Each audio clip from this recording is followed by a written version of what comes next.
Queridas amigas y amigos, queridas familias, soy Emma Ricardes Vela. Agradezco la invitación de CNOP Nacional y de la maestra Cristina Ruiz Sandoval para dirigirme a ustedes y darles pequeñas cápsulas psicoeducativas que espero les sirvan en esta nueva realidad que están viviendo en sus hogares. Sabemos que durante la cuarentena tenemos la oportunidad forzosa, pero finalmente la gran oportunidad de interactuar más con nuestros seres queridos. Y la convivencia, yo sé que no es fácil, que seguramente, como muchas otras familias que me han consultado, tenemos grandes dificultades que ahora se hacen más notorias porque tenemos más tiempo en común, 24 por 24, ¿sí? Durante los 7 días a la semana nos estamos viendo de frente a retos a los cuales tenemos que darles una respuesta. Y esta primera cápsula se trata de darles a ustedes los elementos necesarios para apoyar a sus niños, a sus adolescentes y a sus jóvenes en las tareas escolares, en el estudio, en la preparación de exámenes. Para empezar, tenemos que definir que existen dos grandes aspectos que podemos organizar y darles una metodología para mejorar el rendimiento escolar de nuestros niños. Por experiencia personal, pero también está documentado en múltiples estudios, alrededor de un 80% de los niños y de los jóvenes tienen un rendimiento por debajo de lo esperado en la escuela. Y fíjense que no es por falta de capacidad intelectual, se debe a que no existe una metodología para el estudio. Si sumamos a la falta de método, que como papás no hacemos la mejor labor para apoyarlos, tenemos esos resultados. Y no es que no queramos o que nos falte pues el deseo de ayudar a nuestros niños, sino que tampoco sabemos cómo ayudarlos. En la consulta me topo que la manera generalizada de los papás para ayudar a sus niños a tener un mejor rendimiento escolar, pues se basa en acercamientos periódicos, sobre todo cuando es época de exámenes o después de que les entregaron las calificaciones, de acercarse a los niños y decirles por qué estas bajas calificaciones, por qué me dijo la maestra en la junta que no entregaste tareas, que no estás poniendo atención en clase. Y los primeros días posteriores a una llamada de atención estamos atentos, les recordamos que es hora de hacer la tarea, les decimos ponte a hacer la tarea, ya es hora, apaga la tele, acuérdate que tienes un montón de tarea. Y después de unos días de este empeño se nos vuelve a olvidar y los volvemos a dejar solos, sin conocimiento, sin método, sin técnica, para que mejoren su rendimiento escolar. A partir de ahora ya no va a ser así, van a tener ustedes las técnicas básicas para lograr una buena planeación del trabajo escolar de sus hijos. Así que vamos a empezar. Los consejos para que los chicos hagan la tarea y el estudio los vamos a dividir en dos aspectos principales: las condiciones físicas del estudio, que consisten en varios puntos. Preparar a nuestros niños con un adecuado descanso. Me refiero al sueño, la cantidad de sueño y la calidad de sueño. ¿Cuántas horas debe de dormir un niño? Pues 8 horas en promedio, pero si está en crecimiento, está en la pubertad, en la adolescencia, vamos a sumarle 1 hora más de sueño. Como mínimo, nuestros niños y adolescentes tienen que dormir 9 horas diarias.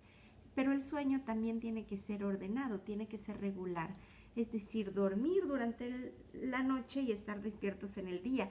Y en esta circunstancia de cuarentena, nuestros horarios se han vuelto muy caóticos, ¿no? Vemos a niños que están despiertos hasta las 2, 3 de la mañana y que están durmiendo hasta las 12 del día, y esto altera su reloj biológico. Entonces debemos de volver a centrar, a ordenar, a poner más equilibrio en nuestros tiempos de descanso, empezando por nosotros mismos, porque recuerden que lo que más impacta en la educación de nuestros hijos es lo que ven, no lo que les decimos.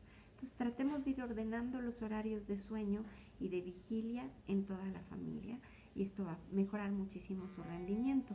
Un niño que no ha dormido lo suficiente, a la hora que se pone en sus clases en línea o que quiere hacer tareas, va a estar bostezando, va a estar cansado, distraído. Entonces, el sueño. El otro aspecto físico importantísimo es la alimentación.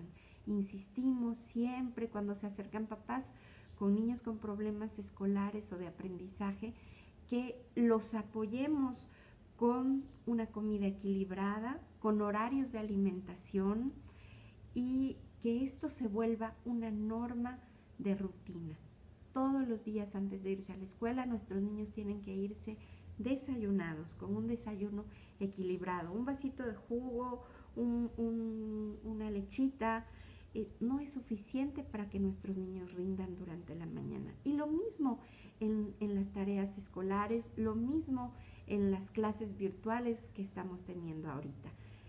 Nos tenemos que levantar más temprano y preparar un desayuno completo, tampoco muy pesado, pero sí un desayuno equilibrado. Tener 3 comidas mínimo al día, principales, y 2 colaciones. Nuestros niños necesitan estas colaciones porque necesitan esa energía que les brindan los alimentos para que su mente esté al 100%. El otro aspecto que tenemos que cuidar es el lugar en donde hacen la tarea tus hijos. ¿Cómo está la mesa donde trabajan? ¿Es una mesa limpia, ordenada, sin distractores? Muy bien. ¿Y dónde se sienta? No vamos a buscar una silla demasiado cómoda, una poltrona, porque se nos va a dormir, porque no va a tener una postura adecuada de su espaldita y después va a tener problemas con el paso del tiempo. Entonces necesitamos una silla en donde pueda asentar perfectamente sus pies en el piso, que le mantenga una postura adecuada, a un buen nivel de la mesa, para que no hagan esto, trabajar encorvados, sino trabajen lo más derechos posible. Otro aspecto es que haya una buena ventilación y una buena iluminación. Es vital que planeemos un horario para estudiar y para hacer tareas durante el día. De preferencia que haya una luz natural que sea de frente para que no generen una proyección de su propia sombra sobre la libreta. El otro aspecto a cuidar es el ruido. Necesita también un ambiente de silencio. Si les gusta trabajar con música, acerquémoslos a que conozcan la música clásica, a tener un fondo musical que les permita la concentración, estar relajados, estar tranquilos. Pidamos al resto de la familia que el bullicio, la plática fuerte, el estar viendo la televisión, no sea en el mismo espacio donde nuestros niños están estudiando o haciendo la tarea. También vamos a pedirles que implementen poner un reloj de pared cerca, frente a donde los niños están haciendo la tarea, para que lo visualicen, para que estén pendientes de cuánto tiempo llevan trabajando, en qué momento se van a poner a trabajar y en qué momento van a empezar los tiempos de descanso. Más adelante vamos a abundar sobre estos aspectos. El otro punto es que también vamos a necesitar que en una hoja de cartulina o en un papel bond hagan un calendario semanal, pongan los días de la semana y establezcan ahí un horario en donde marquen en qué momento del día los niños se van a sentar a hacer tarea y a estudiar. Y que puedan ustedes como papás palomear si se cumplió el horario para hacer la tarea. ¿Sí? Esto es bien importante porque más adelante vamos a ver que esto nos va a servir para que los niños aprendan a aprovechar las consecuencias positivas de cumplir con un horario. Bueno, los otros aspectos son las condiciones psicológicas para hacer las tareas. Tenemos que prepararlos emocionalmente hablando para que tengan la mejor de las actitudes a la hora de hacer la tarea. ¿Sí? Entonces vamos a cultivar su mente, su autoconcepto, su motivación para sentarse a hacer la tarea a través de mensajes positivos, de que de verdad a veces no nos damos cuenta, pero los niños están oyendo todo y oyen que platicamos con nuestra pareja, con la hermana, con la mamá, y nos expresamos de ellos. Decimos qué es lo que pensamos de ellos, qué esperamos de ellos, y muchas de las veces tristemente son comentarios negativos que los hieren y que afectan su autoestima. Vamos a tratar de conscientemente que estos comentarios se empiecen a transformar en mensajes positivos para su vida. Casualmente, nuestro niño está jugando por ahí, yo estoy platicando con mi esposo, con mi pareja, y le digo, fíjate que últimamente José está muy atento en sus clases en línea y luego se pone a hacer la tarea, como que lo veo que disfruta más cumplir a tiempo, y empezamos a hacer comentarios casuales, por supuesto que el niño no se dé cuenta que esto es planeado, en donde los alentamos, en donde afirmamos que son capaces, que han mejorado, que tienen ganas, que pensamos positivo de ellos. Y también vamos a buscar momentos en que se los decimos directamente y empezamos a cambiar el discurso, ¿no? El discurso interno que ellos tienen de sí mismos. Sí, preguntémosles qué materia te gusta más, qué te gusta de esa clase, por qué, qué tareas te gustan hacer, qué ejercicios te gusta dibujar, te gustan las matemáticas, te gustan los acertijos. Empecemos a preguntarles qué disfrutan de las tareas escolares, porque esto que ellos disfrutan va a ser el empuje para que mejoren su rendimiento escolar. Otro aspecto de las condiciones psicológicas a mejorar es determinar qué consecuencias positivas habrá si ellos hacen su tarea siguiendo esta metodología. Es importante que dejemos de hablar de castigos, ¿sí? Y vamos a hablar de consecuencias positivas, porque un castigo es algo que yo identifico que viene del exterior, ¿sí? Que me imponen y que me va a dar mucho coraje ese castigo, y difícilmente, si estoy enojada, voy a tener un aprendizaje de ese castigo. Yo les recomiendo que hagan una lista de consecuencias positivas con sus hijos, que ellos les digan qué es lo que les encanta, lo que disfrutarían. Algunos ejemplos pueden ser jugar globos de agua, jugar turista mundial, caras y gestos, organizar una pijamada familiar, hacer palomitas, prepararle su comida favorita, ver televisión, jugar un videojuego, hacer una teleconferencia con sus amigos, ver una película, en fin, hay muchísimas actividades que ellos disfrutarán y que si se los planteamos como consecuencias positivas, les darán el empuje que necesitan para hacer sus tareas, para preparar sus exámenes y para estudiar siguiendo la metodología que hemos estado viendo.